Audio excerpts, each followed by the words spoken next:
D'accord? Si vous n'êtes pas content, vous changez de pays et vous arrêtez de nous emmerder. Et vous finirez en tôle, comme le précédent. Je vais vous raconter l'histoire de ma quarantaine. Alors à la base, je faisais une saison d'hiver en Suisse, et puis le coronavirus a frappé, donc comme tous les autres, je perds mon boulot et je retourne en France. Comme j'entends des rumeurs de quarantaine, je décide de me diriger vers le sud de la France, histoire de me confiner dans un endroit où il fera pas trop froid. Et comme je connais un petit espace où on est habituellement toléré en camion, je me mets à proximité de la ville de Millau, avec quelques potes qui ont eu la même idée. Les 10 premiers jours de la quarantaine se passent super bien, hein. On respecte le truc à fond, on est complètement isolé de l'extérieur. Une fois par semaine, il y en a un qui va faire les courses pour le reste du groupe.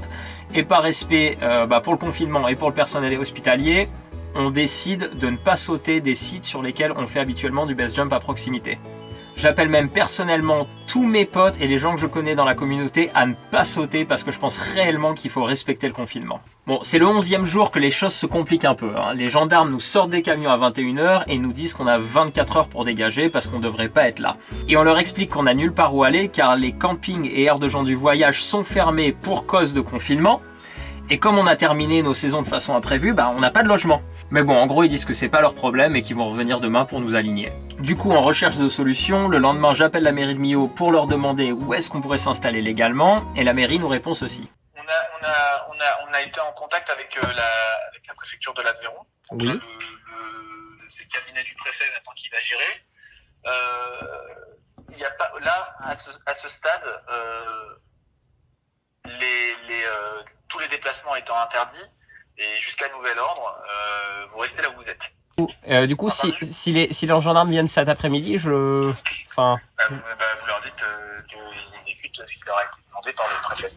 Bon, là on était contents, sauf que 1 heure plus tard, la mairie nous rappelle et nous dit que les gendarmes sont rentrés en contact avec eux et que d'après eux, comme on n'est pas enregistré en tant que gens du voyage, cette exception ne s'applique pas à nous et donc ils vont nous dégager. Oui, mais du coup, alors c'est vrai que c'est compliqué parce que vous n'êtes pas des gens du voyage, c'est un peu compliqué. Mais donc théoriquement, il faut vous rendre sur un espace réservé aux camping-caristes. Ils sont tous fermés. Donc on peut même pas vous accueillir dessus parce qu'ils sont fermés.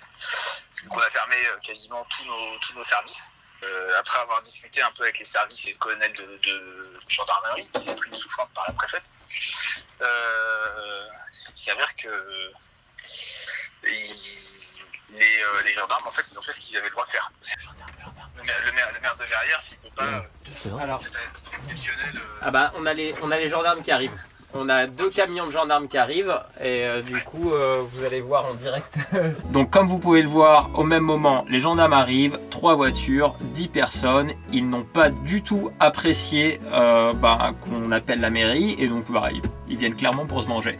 Ils commencent par nous mettre les 135 € pour non-respect du confinement, cherchent d'autres excuses pour nous aligner et en plus de ça, nous demandent de rentrer aux adresses qui sont sur les cartes grises, à savoir Cannes, Lyon, Bordeaux et Annemasse. Je leur explique qu'on n'a pas de logement à ces adresses, donc le problème ne sera pas réglé mais seulement déplacé. Mais qu'en plus de ça, il est complètement absurde de demander à des gens isolés de faire des centaines de kilomètres à travers la France alors qu'on essaye justement de limiter les mouvements.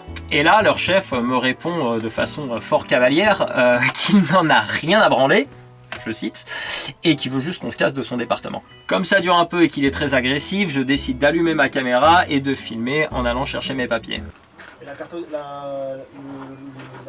a quelle adresse? C'est ma voiture. Elle a une adresse qui n'est plus mon adresse. Donc vous ne recevez pas de courrier? Je ne reçois pas de courrier. Comme je vous l'ai Non, dit, c'est pas on était grave, en tu lui Suisse fais à pour l'adresse de la travailler. carte grise, il paiera pas la main, il sera inscrit FPR, on en a rien à foutre. Mais moi non plus d'ailleurs. On va pas se faire chier. L'attestation d'assurance. Attestation d'assurance. Tu peux lui faire aussi la fiche. Attestation d'assurance, je vous la montre tout de suite. On est le copillon de votre fiche. Vous voulez jouer, on va jouer.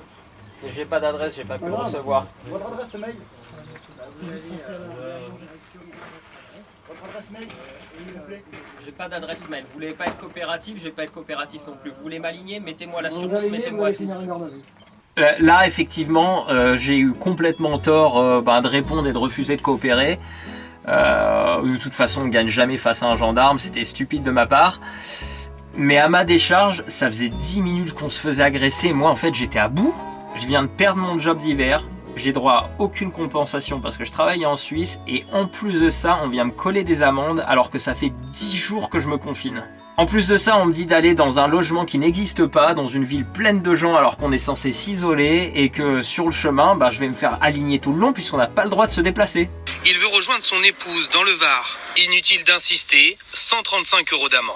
La crainte des autorités, c'est de voir de nouvelles familles rejoindre une résidence secondaire et propager le virus. Et en fait, ça me saoule parce que j'ai commencé à filmer trop tard.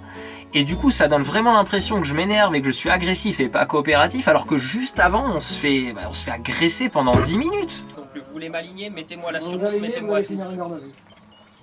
Il y en a un qui a pris 4 mois de prison pour ça. Pour le non-respect du confinement. On respecte le confinement, on pose pas de problème. Vous donnez une adresse et puis c'est tout. lafarge@gmail.com.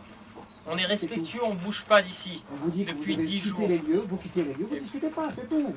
Vous traversez la France. Vous avez traversé la France, j'en ai rien à foutre. Vous n'avez pas à discuter. La préfète a dit vous dégagez, point. On applique la loi, vous l'appliquez aussi. D'accord? Si vous n'êtes pas content, vous changez de pays et vous arrêtez de nous emmerder. Et vous la fermez maintenant. Et vous rigolez pas. D'accord?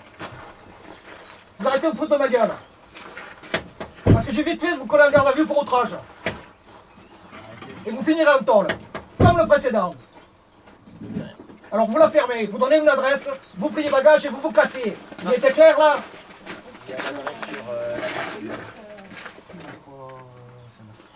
Et vous arrêtez de la ramener.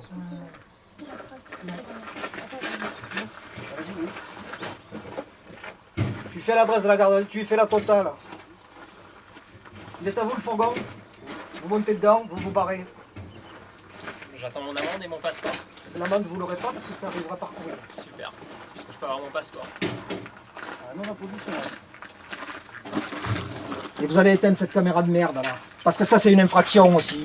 Ah D'ailleurs bon? je vais vous coller en garde à vue. Ah oui? Je croyais que c'était autorisé. Non, Ah bon? On peut pas filmer? non, Ah oui? vous avez besoin de mon autorisation pour filmer. C'est pas vrai. La loi Si, dit le c'est vrai, contraire. non. La loi dit le contraire et Non, vous le monsieur. savez très bien. Non, non, non, Vous vous essayez de avez besoin m'intimider. de mon autorisation pour filmer. Vous pouvez pas filmer les forces de l'ordre. Vous n'avez pas le droit de filmer les forces de l'ordre sans l'autorisation.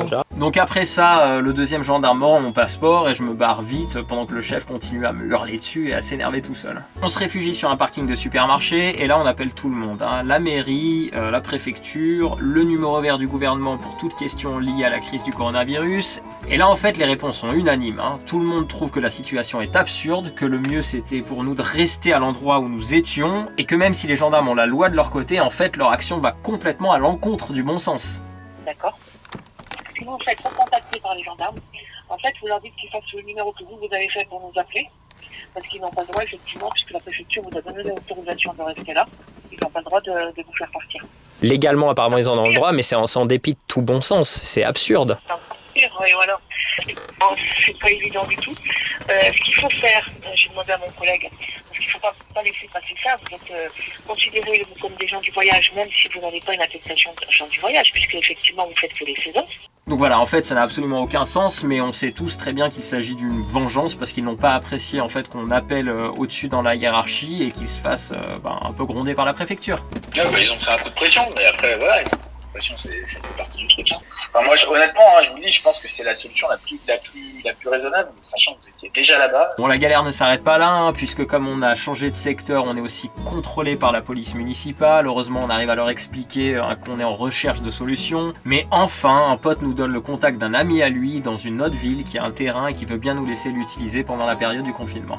À peine arrivé, la police nationale débarque car ils ont été appelés par les voisins, ça a pris moins de 10 minutes. Bref, on s'est trouvé un endroit tranquille et on espère vraiment pouvoir y terminer notre confinement sans être embêté. Je tiens quand même à dire un grand merci à la mairie de Millau parce que même s'ils ont été impuissants et ça n'est pas de leur faute, ils ont tout fait pour nous aider, ils ont passé des coups de téléphone, ils nous ont appelé nous toutes les heures pour prendre des nouvelles et voir si on allait bien.